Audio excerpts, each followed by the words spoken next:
Martxoaren 23an, Erkide Irakaskuntzak eta Mondragon Unibertsitateak elkarrekin bizitzen ikasi ikaskide taldeak izeneko bigarren jardunaldia aurkeztu zuten Eskoriatzan.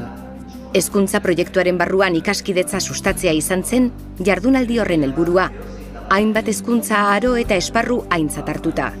Jardunaldian zehar, elkarrekin bizitzen ikasi ikaskide taldeak proiektuaren erronkak eman ziren ezagutzera hainbat ekitaldiren bidez. Ekitaldi horien guztien artean, nabarmentzekoak dira Ainara Artetxe eta Meltxor Artetxe Mondragon Unibertsitateko irakasleen hitzaldia eta motivazioa pizteko estrategiak hizpide izan zituen tailerra.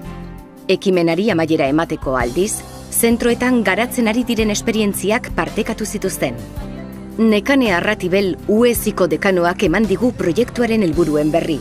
Proiektuaren helburua da eskoletan ikasleak elkarrekin lanean aritzeko, talde lanean, elkar lanean, konpetentzia horiek garatzen laguntzea.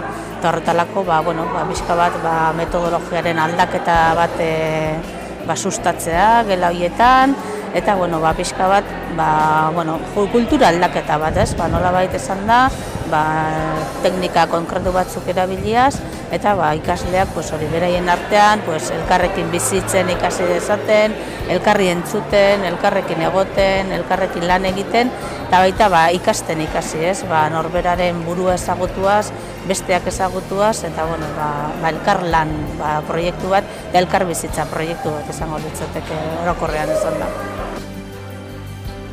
Orain arte lortutako emaitzek argi erakusten dute, ikaskidetzari esker, ikasleek konpromiso handiagoa erakusten dutela, eta banakako zein taldekako ikasketa prozesuan erantzukizunak euren gain hartzen dituztela. Jarrera horri esker, ekintzaile izateko gaitasuna handitu egiten da. Mondragon Unibertsitateak ikaskidetza esperientziak diseinatu eta ezartzeko aholkularitza eskaintzen die zentroei.